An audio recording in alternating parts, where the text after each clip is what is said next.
페이지에서 바로 must의 개념을 동작과 생각으로 나눠서 공부했죠. 자, 이번 페이지부터는요, may에 대한 개념을 동작과 생각으로 나눠서 한번 정리합니다. 첫 번째, may의 동작입니다. 허락이죠. 즉 might도 같이 한번 공부해 보도록 하겠습니다. 자, 동작 관련이니까 뭐뭐 해도 좋다라고 하는 이제 허락을 말합니다. 자, 평서문의 경우부터 한번 알아보도록 하겠습니다. 예문부터 보도록 하죠. He says that anybody may come in his office to talk with him. 오케이. 자, 그가 말합니다. 뭐라고? that 이하라고 말하는 거죠.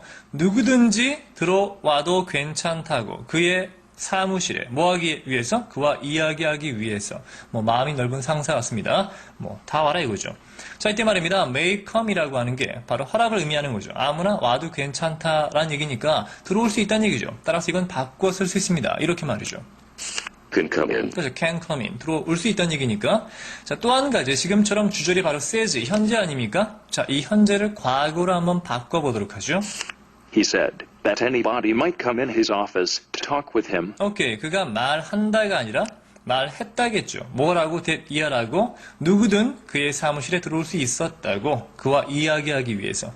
자, 지금처럼 may가 might로 바뀌었죠. 이때 might come이라고 하는 것도 마찬가지. can come in을 과거로 하는 Could come in. 그렇죠. could come in으로 바꿔 쓸 수도 있습니다. 어차피 똑같은 의미가 되겠죠. 지금처럼 바로 현재형이 과거로 바뀌면서 주절 따라서 종속절도 과거로 바뀐 might. 이때 쓰인 might는 may의 과거형 might가 맞습니다.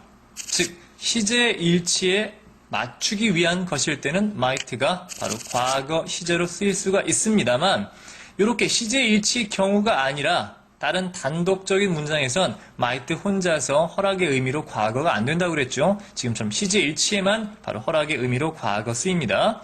자, 그럼 무슨 말인가 예문을 보도록 하죠. You may go home now. 오케이. 너는 지금 집에 가도 좋다란 말이겠죠. 지금이라는 now가 붙었으니까 현재형 may를 썼습니다. 큰 문제가 없는 현재 허락이죠. 옳은 문장입니다. 자, 그럼 과거의 허락을 나타내기 위해서 may를 자체에 과거가 있으니까 그냥 you might go라고 한번 써보죠. You might go home then. 자, then이라고 하는 건 과거죠. 넌 그때 집에 가도 좋았었어 라고 과거의 허락을 말한다면 이거 될까요? 안타깝게도 과거의 허락을 말할 때 이렇게 하지는 X. 않습니다. 아시겠습니까? 그럼 어떻게 할까요? 과거에 그럴 수 있었다라고 해서 그냥 could를 쓰는 경우도 있고요. You could go home then. 자, then이란 과거 시점에 갈 수 있었다니까 could를 쓴 거겠죠. 뭐 큰 문제가 없는 문장이고요. 또한 앞에 한번 언급했던 것처럼 허락의 의미를 나타내는 수동 형태로 be allowed to가 있었죠. 그걸 이용해서도 가능합니다. 이렇게 말이죠. You were allowed to go home then. 자, 너는 그때 집에 가는 게 허락되어졌었어. 이런 말인데 좀 다소 어색하죠? 물론 옳은 표현입니다만. 됐습니까? 이렇게 해서 기본적으로 may, might, 허락의 의미일 때를 한번 설명해 봤습니다. 기본적으로 시제 일치를 맞출 때나 might가 자체 과거로 쓰이는 거지 일반적으로 혼자 쓰이면 자체 과거가 아니라 조금 공손한 표현이 있죠. 그런 경우입니다. 자, 바로 다음 페이지 넘어가서 평서문 봤으니까 이제 의문문과 부정문 한번 보도록 하죠. 바로 넘어갑니다. 자, 의문문과 부정문인데 먼저 의문문부터 보도록 하죠. May I smoke here? 자, 제가 여기에서 담배 피워도 괜찮습니까? 라고 하는 이제 공손하게 물어보는 거죠. 자, 현재 공손한 표현인데 may 자체가 공손한 표현 아닙니까? 근데 이걸 또 might로 하나 더 과거로 쓰면 더 공손해지겠죠. Might I smoke here? 오케이? 약간 더 공손함이 짙어진 느낌 느껴지십니까? might가 쓰였다고 과거가 아니라고 했죠. No, you may not smoke here. 자, 안 돼요. 당신은 여기서 담배 피우면 안 돼요. 라고 하는 건데 may not이라고 하는 것도 금지를 했죠. 좀 약한 금지인데 사실은 실제로는 잘 쓰이지 않습니다. 왜냐하면 이 must not은 굉장히 강한 금지라고 했죠.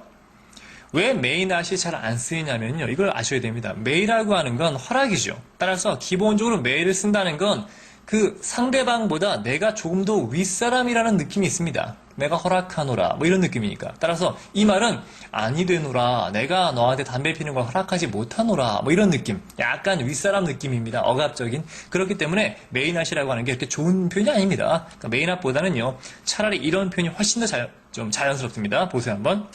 I'm afraid, but you can't smoke here. 오케이. 어우, 뭐 좀 죄송스럽습니다만 당신께서는 담배를 못 펴요. 이렇게 해서 I'm afraid but 이라고 또는 I'm sorry but 한 다음에 you can't smoke here. 이게 훨씬 더 자연스럽습니다. 이 can't라고 하는 게 그렇게 강한 금지의 의미만 있는 게 아닙니다. 이렇게 앞에 약간 좀 한 걸음 뒤로 가서 말하면 이게 훨씬 자연스러워요. 뭐 이를테면 식당 같은 데에서 그렇죠? 손님이 담배를 피려고 할 때 웨이터가 할 수 있는 말이겠죠. 죄송합니다만 여기선 금연입니다. 라고 할 때 이렇게 씁니다. 그때 만약에 you may not smoke here 하면은요. 웃기죠? 종업원이 담배 피우는 걸 금지하느라. 뭐 이상한 거 아닙니까? 자, may not보다는 훨씬 일반적인 표현입니다. 꼭 알아두시길 바라고요. No. You must not smoke here. 아까 말씀드린 것처럼 must not이라고 하는 건 굉장히 강한 금지인데 이런 게 아예 안 쓰는 건 아니겠죠. 이를테면 뭐 병원이라든가 그렇죠. 뭐 소아과인데 아빠가 담배를 피면은 간호사가 이건 담배 피시면 절대 안 돼요. 뭐 이렇게 말할 때는 충분히 가능할 수 있는 표현입니다. 굉장히 강하게 나타내는 의미가 되겠죠. 자, 여기서 기본적으로 may와 might 형태의 의문문과 부정문도 간단히 살펴봤습니다. 자, 이렇게 해서 일단 기본적인 동작 관련 해도 좋다 공부했습니다. 크게 어렵지 않았겠죠? 그럼 다음 페이지 가서 바로 생각 관련입니다. 뭐뭐일지도 모른다 라는 말이겠죠? 자, 다음으로 넘어가죠.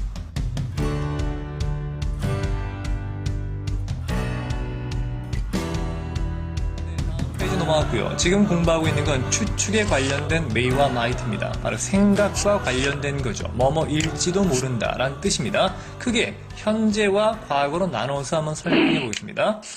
자, 짧은 질문부터 보도록 하죠. Where's Andy now? 자, 앤디가 지금 어디 있지? 자, is로 물었다는 건 바로 지금을 묻고 있는 겁니다. 크게 답변을 네 가지로 나눠봤습니다. 자, 첫 번째 답변은 바로 is로 답변합니다. He is in my room. 자, 그는 내 방에 있어요 라고 했죠. is로 답변했다는 건 100% 확실한 겁니다. 즉, 내 방에 있는 게 사실이죠, 사실. 아시겠습니까?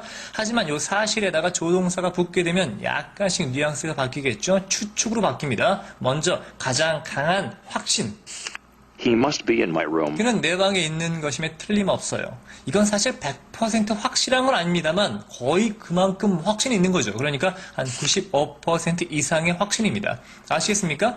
이거보다 약한 게 뭡니까? 바로 He may be in my room. 그는 어쩌면 내 방에 있을 거예요 라고 하는 거죠. 약 50% 한 반반 정도의 추측입니다. 이것보다 가능성을 떨어뜨리고 싶으면 시제를 하나 더 과거로 빼면 되겠죠. 이렇게 He might be in my room. 오케이. 그러니까 50%보다 약간 아래쪽의 추측입니다. 따라서 크게 나눈다면 위에 두 개의 문장. 이건 일단 방에 있다라는 확신을 가지고 말하는 겁니다. 뭐 사실일 수도 있고요. 그렇죠? 이 아래쪽 두 개는 내 방에 있을지도 몰라요 라고 하는 좀 약한 추측이겠죠. 이해가 되십니까? 조심할 건 말입니다. 이때 might가 쓰였다고 해서 이걸 과거로 보시면 절대 안 됩니다. might도 물론 지금입니다. 다만 뭐가 가능성이 조금 더 떨어진다는 거. 앞서 설명드린 거 기억나죠? 그렇죠? may보다 가능성 떨어지는 겁니다. 원래 시제보다 하나 더 과거 시제로 일부러 더 과거로 쓴다는 건 그만큼 실현 가능성이 떨어진다. 중요한 개념이라고 늘 말씀드립니다. 자, 이번엔 과거 시제를 보도록 하죠. 자, 마찬가지 질문인데 과거니까 where is가 아니라 where was겠죠? Where was Andy then? 앤디가 then 그때 어디 있었지? 과거의 질문입니다. 마찬가지 답변 네 가지 보도록 하죠. He was in my room. 자, was를 썼다는 건 100% 사실입니다. 내가 알고 있는데 그는 내 방에 있었어 란 말이겠죠. 아시겠습니까? He must have been in my room. 드디어 나왔군요. 또 must 뒤에 뭐가 나옵니까? 바로 have if가 나왔죠. 그러면 과거의 확신입니다. 그는 내 방에 있었던 것임에 틀림없어. 100%는 아니겠지만 거의 100%에 가까운. 그렇죠? 확신이겠죠? 이거보다 약한 건 바로 may have pp겠죠. He may have been in my room. 그는 내 방에 있었을지도 몰라 라고 하는 약 50% 정도의 추측입니다. 물론 더 떨어뜨리면 might가 되겠죠. He might have been in my room. 자, 50%보다 더 낮은 추측, 그러니까 may보다 might를 쓰면 조금 더 가능성이 떨어진다라고 아시면 되겠죠? 이것도 위에 두 개를 묶으면 말입니다. 이건 그래도 나는 내 방에 있었다고 믿고 얘기하는 거죠? 밑에 그 두 개는 뭡니까? 있었을지도 몰라. 약한 추측입니다. 자, 이렇게 정리한 말이죠. may나 might가 생각과 관련돼서 뭐뭐일지도 모른다는 추측일 때 말입니다. 바로 생각과 관련된 건 과거로 바꿀 때 조동사 그냥 두고 조동사 뒤에 have, pp를 붙인다. 꼭 기억하시기 바라고요. 이때 might는 뭡니까? 사실 같은 현재, 지금인데 시제를 하나 더 과거로 썼다는 건 그만큼 실현 가능성 떨어지는 거니까 더 추측하는 게 좀 더 낮은 거죠. 이해되십니까? 자, 이렇게 해서 기본적으로 현재와 과거를 봤습니다. 자, 여기서 하나만 더 보고 넘어가죠. 100% 사실에서부터 조금씩 더 떨어지고 있죠. 추측이. 자, 이때 말입니다. 거의 0%까지 떨어지는 게 뭡니까? 당연히 isn't겠죠. 내 방에 없다라는 겁니다. 0%에 거의 가까운 게 뭘까요? 아까 공부했던 바로 can't입니다. 왜 그렇습니까? can be가 되면 뭡니까? 그가 내 방에 있을 리가 없어. 만에 하나 있을지도 모르지만, 그죠? 약 5% 미만의 가능성이 있지만 거의 없을 거란 뜻이니까 can be와 isn't까지 넣으면 이게 쭉 100%부터 0%까지 떨어지겠죠. 이에 대한 정리도 뒤에 한 게 있으니까 그때 다시 한번 보겠습니다. 자, 이렇게 해서 간단하게 현재와 과거를 좀 봤습니다. 다음 강의로 넘어가죠.